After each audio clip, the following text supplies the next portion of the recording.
Assalamualaikum warahmatullahi wabarakatuh. Gimana kabarnya, baik semua? Sudah dapat kabar baik? Sudah sangat. Tentang apa yang akan kita lakukan Iya, ke depan? sudah. Ya, tapi ya tentu saja nggak untuk semuanya.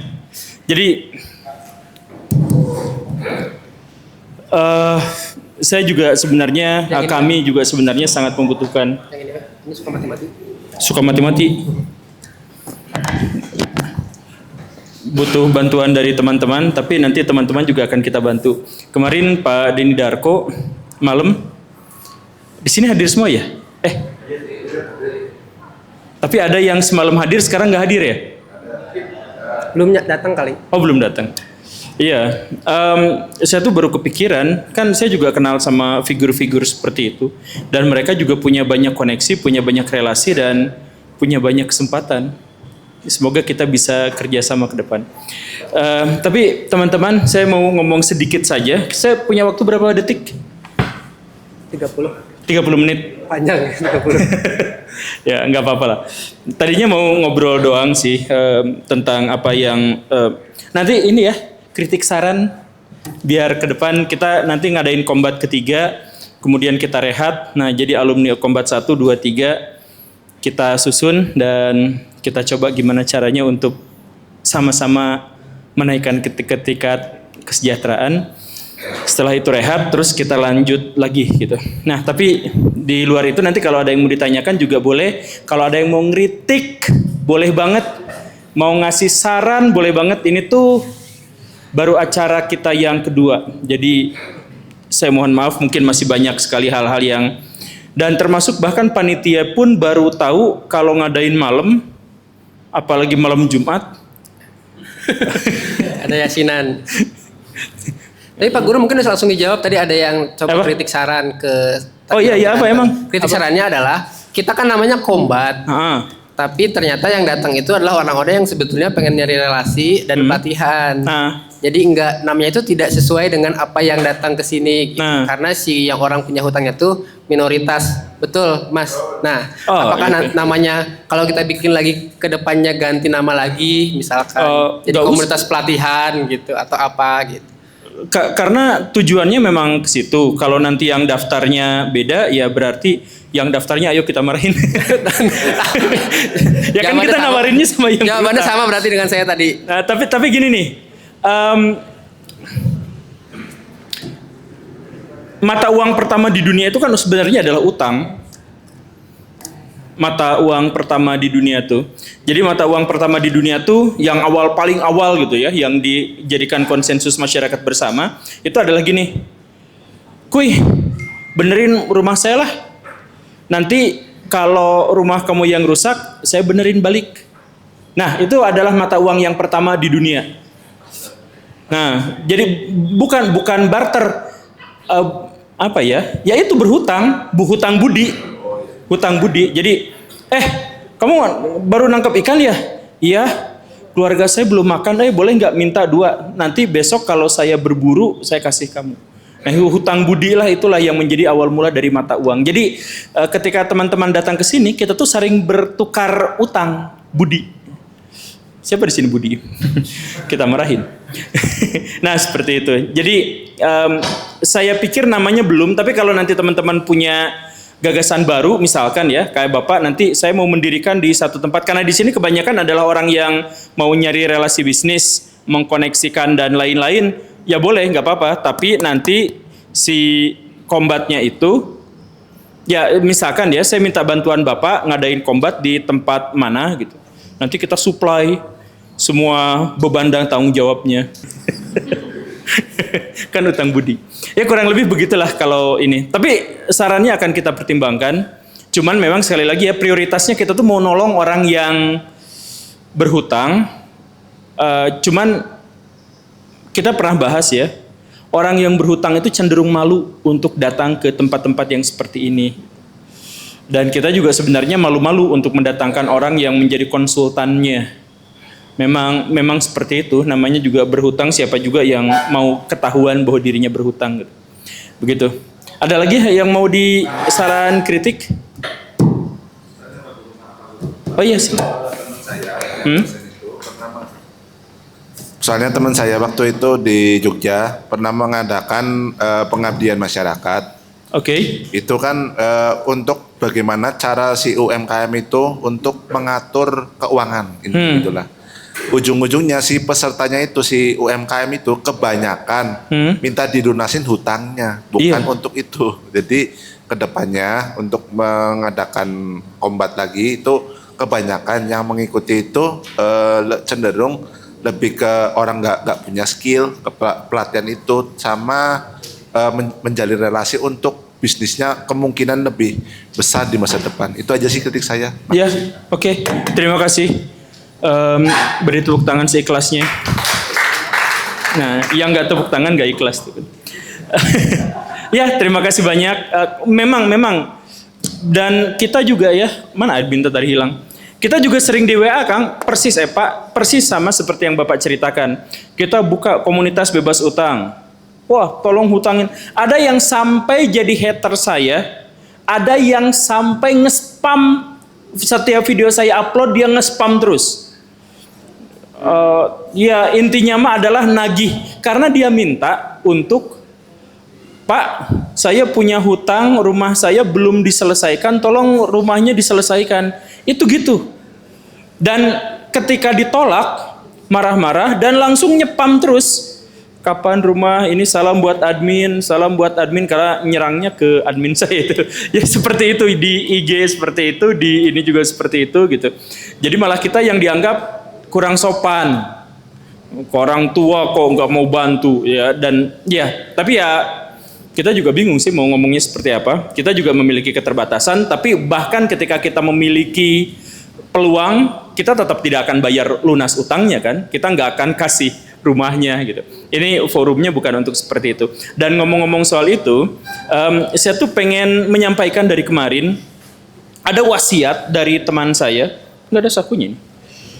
Wasiat dari teman saya yang sangat terkenal, namanya adalah Aderai.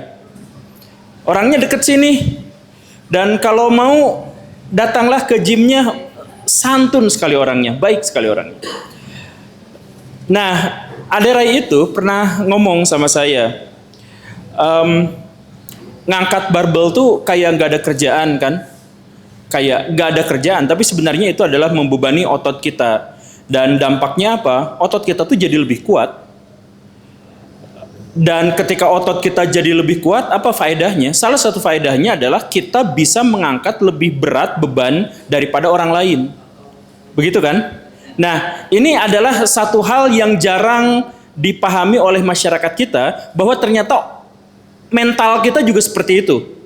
Mental kita juga seperti itu dalam artian, kita tuh kalau punya mental tempe, dimarahin, langsung kaget, terus mundur gitu. Nah, itu tuh susah sukses. Orang yang sukses itu ternyata adalah orang yang dibentak, dia tegak, dia dibenci, dia tegak, dia dipuji juga tetap tegak, dia dikasih embel-embel, dikasih framing, dikasih apa, dia juga tetap tegak. Jadi yang membedakan antara orang yang akan menjadi sukses dan orang yang akan menjadi miskin, itu sebenarnya bukan karena kecerdasan dia, bukan karena koneksi dia, bukan karena dia ikut berbagai pelatihan, dan bukan gara-gara gelar dan statusnya, bukan. Tapi sama seperti saya punya 1 sendok makan penuh garam, kemudian dimasukkan ke dalam 1 gelas air, saya aduk-aduk, asinnya luar biasa. Tapi kalau ketika 1 sendok garam itu dimasukkan ke dalam toren yang kapasitasnya 800 liter, 1000 liter maksudnya, ternyata tidak terasa asinnya. Nah, itulah mental orang yang kuat. Mental orang yang kuat itu adalah dikasih beban, dikasih amarah, dikasih kebencian, dikasih sukacita, dia seperti air dalam toren itu. Rasanya relatif tidak berubah, rasanya tetap konsisten seperti sebelumnya karena kapasitas airnya besar. Dan untuk menciptakan kapasitas yang besar itu, dia harus berlatih terus-terusan, sama seperti otot. Otot yang kecil hanya bisa mengangkat beban yang kecil, tapi dia ngangkat terus, nggak ada kerjaan, kelihatannya nggak ada kerjaan. Tapi begitu dia sudah terlalu besar dan terlalu kuat, maka beban mau yang kecil mau yang besar sama-sama bisa dia angkat. Sedangkan otot yang kecil dia tidak bisa menjadi seperti itu. Nah, saya tuh berharap sering, makanya dalam setiap ceramah-ceramah saya, dalam setiap kesempatan-kesempatan saya, admin mungkin bisa menandai, saya tuh cenderung untuk mengajak orang untuk berpikir lebih negatif, lebih nakut-nakutin, lebih mengintimidasi. Bahkan mungkin beberapa hal lebih membuat rasa sakit terhadap orang lain. Saya tuh berharap bahwa orang-orang yang bisa mendengar itu tuh goyang, tapi dia akan mengalami kegoyangan itu terus-terusan sampai dia itu cukup toleran dan resisten terhadap goyangan-goyangan berikutnya. Jadi ketika kita misalkan bertemu dengan orang-orang yang paling sukses di Indonesia, coba cek 10 orang paling sukses di Indonesia tidak punya gelar ketika dia jadi kaya raya. Dia nggak punya gelar, tapi profesor-profesor ratusan itu mendompleng perusahaannya. Karena apa? Karena ternyata tidak dimulai dari kecerdasan, dimulai dari dia dihajar, dia sopir angkot. Terus dia dihajar oleh pas dapat penghasilan lebih, istrinya pengen renovasi rumah lebih baik, dia tahan itu. Dia otaknya itu tidak digoyahkan, mentalnya tidak digoyahkan oleh hawa nafsu. Ketika dia dicerca, dia tetap tidak bergeming, dia ada di situ juga. Nah, saya baca biografi orang-orang paling kaya di Indonesia. Ya memang kadang-kadang banyak di antara mereka yang ngemplang pajak gitu. itu nggak bisa dihindari. Makanya coba lihat, ada pengemis, penghasilannya itu selalu lebih tinggi daripada PNS di Indonesia. Tetapi mereka tetap akan miskin selamanya, bahkan mereka tetap ngontrak selamanya. Karena masalahnya bukan soal uang, masalahnya itu adalah soal mental. Masalahnya itu ada di situ.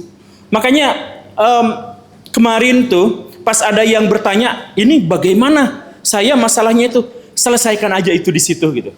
Semua orang seperti itu. Saya ada di posisi di mana saya juga sering kecelek gitu. Saya tuh misalkan ya, saya mendisiplinkan diri saya. Saya kan hobinya beli Hot Wheels, koleksi Hot Wheels, mobil-mobilan gitu. Tapi saya nggak beli mobil beneran, sampai sekarang saya nggak punya mobil beneran. Kalau ada yang mau jual motor listrik, saya mau beli sekarang ya. Sekarang, karena motor Beat yang selama ini saya pakai, saya jual tadi. Karena Pertamax mahal. Nah, jadi saya tuh ada di posisi sama seperti itu, saya mendisiplinkan. Saya mau beli Hot Wheels harga Rp35.000 kalau saya dapat honor di luar kebiasaan. Jadi misalkan penghasilan saya sebulan tuh misalkan 100 juta. Nah, ada penghasilan lebih. Kalau penghasilan lebih itu di 1 juta, baru saya berani beli Hot Wheels 35.000 gitu. Nah, itu saya memposisikan diri. Tapi kadang-kadang ya tergoda juga. Kemarin ada Ferrari 5 biji 180.000. Murah banget ini.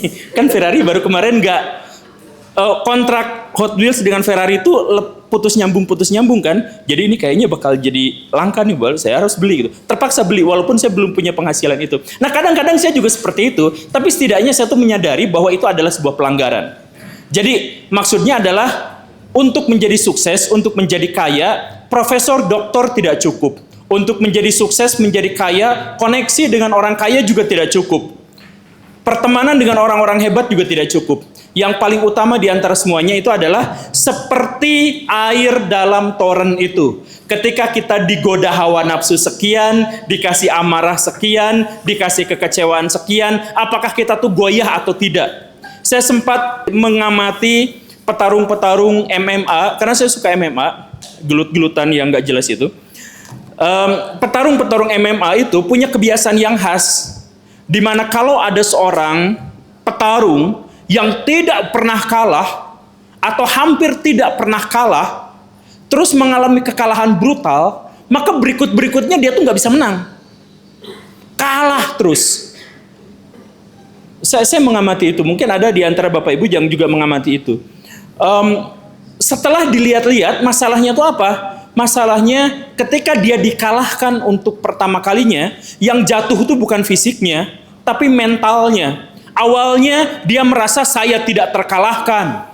Awalnya dia berpikir bahwa semua lawan mudah untuk saya. Tapi begitu dia kalah, mentalitas itu tuh jeblok, jatuh. Dia merasakan bahwa dirinya tuh bisa disakiti sedemikian rupa, dipermalukan sedemikian rupa, dan akhirnya kalah. Makanya petarung-petarung yang biasanya awet itu adalah yang pernah kalah dan terus bangkit lagi. Sekarang di dunia tinju ada namanya Floyd Mayweather. Tidak pernah dikalahkan sama sekali. Tapi yang jadi legend tetap Muhammad Ali yang pernah kalah 5 kali. Kenapa? Karena dia yang pernah kalah, orang yang pernah kalah nih, orang yang pernah kalah ngedrop. Itu biasanya mentalnya berubah, gaya hidupnya berubah, pola pikirnya berubah, semuanya juga berubah. Kenapa banyak orang kaya baru yang gampang sekali jatuh lagi?